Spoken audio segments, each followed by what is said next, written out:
Everyone, welcome to my YouTube channel Shiksha Diksha. तो चलिए start करते हैं आज की अपनी वीडियो। आज की जो मेरी वीडियो है उसमें आप जितने भी क्वेश्चन देखेंगे वो आपकी मिडिवल हिस्ट्री से रिलेटेड है और ख़ास करके जो आपकी दिल्ली सल्तनत से रिलेटेड इसमें क्वेश्चन है। ठीक है, तो दिल्ली सल्तनत के ही क्वेश्चन है इस पर। तो जितनी भी चीज़ें हुई थी उन सारे इम्पॉर्टेंट चीज़ों के बारे में ये सारे क्वेश्चन हैं एंड ये क्वेश्चन आपके ज़रूर एग्जाम्स में पूछे जाते हैं। कई बार ये क्वेश्चन रिपीट हुए हैं। ये क्वेश्चन बहुत ज़्यादा इंपॉर्टेंट है, तो आप अपने एमटीएस के लिए, एनटीपीसी के लिए इनको ज़रूर इस वीडियो को पूरा अच्छे से देखिए। इसके अलावा मैंने हिस्ट्री की जो और वीडियोस बनाई हैं जिसमें मैंने बहुत सारे इंपॉर्टेंट क्वेश्चन बताए हैं, उनको भी आप अच्छे से देख के जाइएगा। ज़रूर इनमें से कोई ना कोई क्वेश्चन आपके एग्जाम्स में पूछे जाएंगे। तो अगर अभी तक आपने मेरे चैनल को सब्सक्राइब नहीं किया है तो जल्दी से सब्सक्राइब कर लीजिए, बेल आइकन को प्रेस कर लीजिए। तो स्टार्ट करते हैं फर्स्ट क्वेश्चन से। तो फर्स्ट क्वेश्चन है हमारा, किसे लाख बख्श नाम से जाना जाता है, यानी लाख बख्श नाम से किसको जाना जाता है? तो लाख बख्श नाम से जाना जाता है कुतुबुद्दीन ऐबक को। और मैं बता दूं आपको, क्योंकि जब आप शुरू में ही दिल्ली सल्तनत पढ़ते हो तो फिर आप गुलाम वंश जब पढ़ते हो तो गुलाम वंश से फिर हम लोग कुतुबुद्दीन ऐबक को ही पढ़ते हैं शुरू में। ठीक है, तो कुतुबुद्दीन ऐबक को लाख बख्श के नाम से जाना जाता था। क्यों जाना जाता था ये भी थोड़ा सा मैं आपको रीज़न बता देती हूँ। क्योंकि कहा जाता है कि काफ़ी दानी था और लाखों का दान किया था, तो इस वजह से उसको लाख बख्श नाम से जाना जाता है। चलिए नेक्स्ट क्वेश्चन देखते हैं। नेक्स्ट क्वेश्चन है, भारत में फारसी महोत्सव नौरोज, ये जो पारसी लोगों का एक त्योहार होता है नौरोज, उसकी शुरुआत किसने की थी? तो उसकी शुरुआत की थी, देखिए यहाँ पे सिर्फ बलबन लिखा है, पूरा नाम था उसका गयासुद्दीन बलबन। ठीक है, तो गयासुद्दीन बलबन ने शुरुआत की थी भारत में फारसी महोत्सव नौरोज की। और इतना ही नहीं, इसने अपने जो बेटे थे उनके नाम भी फारसी लोगों के हिसाब से ही रखे थे और फारसी तौर तरीकों को भी स्टार्ट किया था अपने दरबार में। जैसे कि दो प्रथाएं होती जो आगे चल के हर काल में लगभग होने लगी, जो आपके सल्तनत काल या मुगल काल में भी प्रचलित हो गई थी। जो आपकी सिजदा और पायबोस की प्रथा होती थी, जिसमें ऐसे झुकते हुए सलाम करना और जो राजा होता था, जो सम्राट होता था, उसके पैरों को चूमा जाता था। तो ये सिजदा और पायबोस की प्रथा होती थी जो कि फारस में यानी कि पारसी लोगों के बीच में ये प्रचलित थी। और इन सारी चीज़ों को भी गयासुद्दीन बलबन ने स्टार्ट किया था। ठीक है, तो नौरोज की शुरुआत भी गयासुद्दीन बलबन ने की थी और अपने बेटों के नाम भी उसने ऐसे ही रखे थे, लाइक क्यूमर्स, जिसको क्यूमर्स भी आप बोल सकते हो, कि उनके जो त्योहार थे। और खुद को बलबन बोलता भी था कि मैं जो हूँ वो एक फारसी योद्धा का एक आगे का वंशज बताता था, अपने आप को फारसी योद्धा का वंशज बताता था। ठीक है, तो इस वजह से उसने नौरोज की शुरुआत भी की थी। चलिए नेक्स्ट क्वेश्चन देखते हैं। दिल्ली सल्तनत का कौन सा वंश पैगंबर मोहम्मद के वंशज थे? पैगंबर मोहम्मद के वंशज थे या नहीं, ये मैं बात ये डेफिनेटली नहीं बोल सकती हूँ, क्योंकि ये जो सैयद वंश था, तो मैं आपको ये क्वेश्चन पहले भी बता चुकी हूँ, इम्पोर्टेंट क्वेश्चन था कि सैयद वंश की स्थापना किसने की थी? तो सैयद वंश की स्थापना की थी खिज्र खान ने।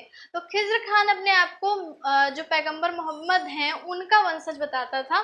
तो ये बात कितनी सही थी, था वंशज की नहीं था, इस बारे में मुझे पता नहीं है, लेकिन माना जाता है कि जैसा वो बताता तो सही था। तो उसके अकॉर्डिंग माना जाता है कि जो सैयद वंश था वो वंश पैगंबर मोहम्मद का क्या था?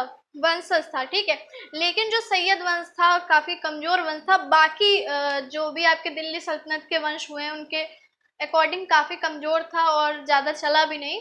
ठीक है, तो आपको इस चीज़ को अच्छे से याद रखना है कि जो पैगंबर मोहम्मद के वंशज कौन सा वंश था? सैयद वंश था। नेक्स्ट देखते हैं, लोदी राजवंश का संस्थापक कौन था? लोदी राजवंश की संस्थापना की थी बहलोल लोदी ने। ठीक है, बहलोल लोदी ने की थी लोदी राजवंश की संस्थापना। चलिए नेक्स्ट क्वेश्चन देखते हैं। किसने अलाई दरवाजा और सीरी किले का निर्माण करवाया था? अलाउद्दीन खिलजी ने करवाया था अलाई दरवाजा और सीरी किले का निर्माण। चलिए नेक्स्ट क्वेश्चन है, इब्न बतूता किसके शासनकाल में भारत आया था? तो इब्न बतूता था मोरक्को से आया हुआ यात्री, जिसको हम लोग मॉरिश यात्री भी बोलते हैं। ठीक है, और इब्न बतूता से रिलेटेड उसने काफ़ी चीज़ें लिखी भी हैं और जो उसकी बुक है, बुक का संकलन जो है वो जाना जाता है रहला नाम से। ठीक है, उसने रहला नाम से एक किताब जो थी लिखी थी, उसमें काफ़ी सारी चीज़ें भी लिखी हुई हैं, यात्राओं का वर्णन भी लिखा हुआ है।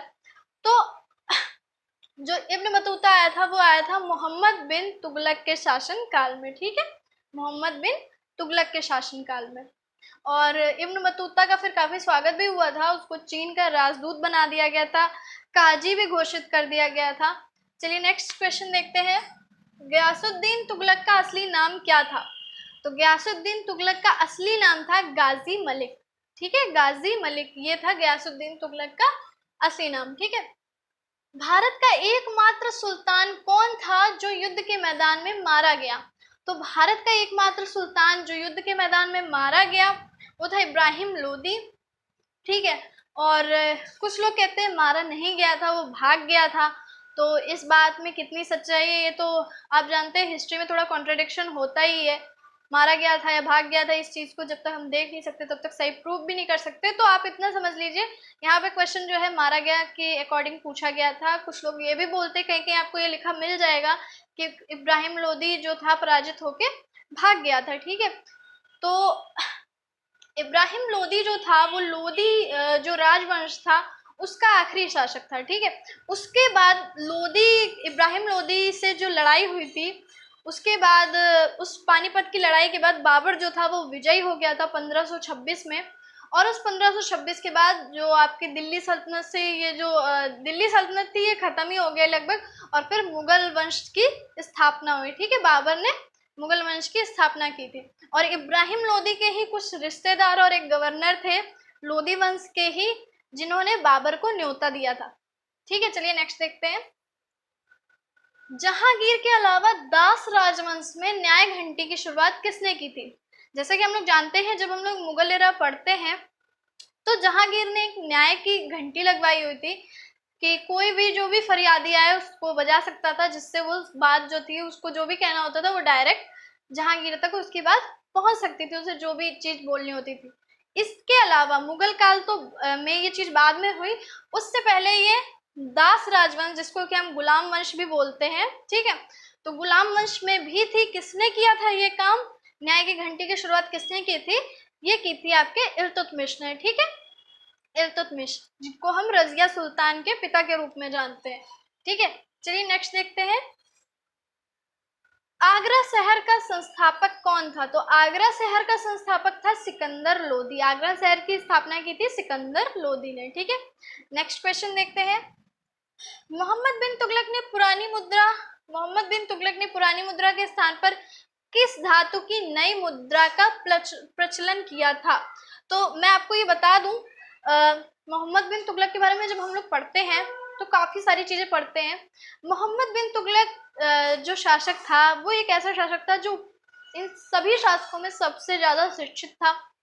ठीक है, परस्पर जो भी अपोजिट टाइप के सब्जेक्ट होते हैं, जैसे आपका विज्ञान हो गया, ज्योतिष हो गया और खगोल शास्त्र हो गया, ठीक है, और इन सारी चीज़ों का उसे काफ़ी ज्ञान था, तो अपने समय से काफ़ी आगे की सोच रखता था। लेकिन वो सोच उस समय वर्क नहीं करती थी। उसने काफ़ी कुछ ऐसी चीज़ें की कि बदलाव लाया जा सके, लेकिन काफ़ी चीज़ें असफल हुई। इसकी वजह से उसको मूर्ख, पागल, ये सारी चीज़ें भी बोला है लोगों ने, जिन्होंने हिस्ट्री लिखी है।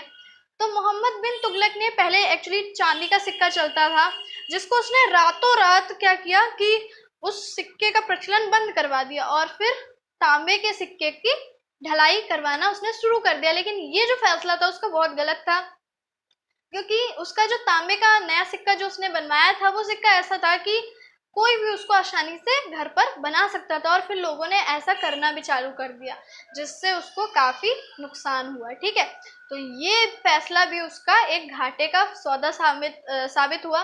तो जैसे कि आप जानते हैं कि मोहम्मद बिन तुगलक, मैंने बताया आपको, बहुत शिक्षित था, लेकिन अपने फरमानों की वजह से, जैसे जिसके लिए ये तुगलक वंश फेमस है कि तुगलकी फरमान, ठीक है, हम लोग बोलते हैं ये तुगलकी फरमान मत सुनाओ, मतलब कि जो उसने बोल दिया वो चीज़ होनी चाहिए, चाहे वो सही हो या गलत हो। तो वो ये चीज़ें नहीं सोचता था कि क्या जो उसने फैसले लिए वो सही ही होंगे। ठीक है, तो बिना सोच विचारे वो कर देता था, और वो चीज़ गलत भी हो जाती थी। तो जैसा कि मैंने आपको बताया, उसने जिस धातु की नई मुद्रा का प्रचलन किया था वो तांबे की थी। ठीक है, लेकिन उसकी ढलाई काफ़ी आसान थी, और इसलिए लोग घर पे उसकी ढलाई करके वैसी ही नकली मुद्रा बनाने लगे थे, जिससे उसके राजकोष को काफ़ी घाटा हुआ था। ठीक है, अर्थव्यवस्था को काफ़ी घाटा हुआ था। चलिए नेक्स्ट क्वेश्चन हम देखते हैं, तुगलकाबाद के किले का किस तुगलक शासन ने निर्माण कराया? ठीक है, तुगलकाबाद किले का किस तुगलक शासक ने निर्माण कराया? तो निर्माण कराया था गयासुद्दीन तुगलक ने। ठीक है, गयासुद्दीन बलबन और गयासुद्दीन तुगलक में आप कंफ्यूज मत होइएगा। चलिए नेक्स्ट देखते हैं, दिल्ली पर शासन करने वाली पहली मुस्लिम महिला कौन थी? तो हम सभी लोग जानते हैं दिल्ली पर शासन किया था रजिया सुल्तान ने, जो कि इल्तुतमिश की बेटी थी। ठीक है, रजिया सुल्तान। चलिए नेक्स्ट देखते हैं, किसने सेना में दाग और चेहरा की नीति पेश की? तो दाग और चेहरा की नीति पेश की थी अलाउद्दीन खिलजी ने। ठीक है, दाग और चेहरा की नीति किसने पेश की थी? अलाउद्दीन खिलजी ने। चलिए नेक्स्ट देखते हैं, किसने खुद को पृथ्वी पर भगवान की छाया यानी कि जिल ए इलाही के रूप में बताया? जिल ए इलाही के अलावा उसने अपने आप को लिल ए इलाही भी बताया था, जो कि इसमें लिखा नहीं है। तो जिल ए इलाही का मतलब होता है भगवान की छाया और लिल ए इलाही का मतलब होता है भगवान का प्रतिरूप। ठीक है, तो बलबन ने अपने आप को जिल ए इलाही और लिल ए इलाही बताया था। ठीक, चलिए नेक्स्ट देखते हैं, कौन सा तुगलक राजा महामूर्ख के नाम से भी जाना जाता है? अभी मैंने आपको बताया था मोहम्मद बिन तुगलक को महामूर्ख के नाम से भी लोग बोलते हैं। लोग क्या बोलते हैं, मतलब इतिहासकारों ने बोला है। चलिए नेक्स्ट देखते हैं, मोहम्मद बिन तुगलक द्वारा निर्मित कृषि विभाग, तो जो कृषि विभाग था उसको बोला गया था दीवान ए कोही। ठीक है, दीवान ए कोही। ये जो चीजें हैं पूछी जाती हैं, आगे चल के और भी विभाग होंगे जो मैं आपको बताऊंगी, और अकबर के टाइम पे भी कुछ विभाग नए बने जिनको आपको याद रखना बहुत जरूरी है। ये सारे क्वेश्चन भी काफी इंपॉर्टेंट होते हैं। तो ये वाला क्वेश्चन हम लोग फिर से देख लेते हैं कि मोहम्मद बिन तुगलक द्वारा निर्मित कौन सा कृषि विभाग था? दीवान ए कोही। तो जितने भी क्वेश्चन थे मैंने आपको बता दिए हैं। आई होप आप लोगों को सारे क्वेश्चन समझ में आए होंगे। कमेंट में ज़रूर बताइएगा ये वीडियो कैसी लगी है। वीडियो को लाइक करना मत भूलिएगा और अपने सारे दोस्तों के साथ इसको शेयर कर दीजिए। तो मिलते हैं अपनी नेक्स्ट वीडियो में, तब तक के लिए सीखते रहिए, पढ़ते रहिए शिक्षा दीक्षा के साथ।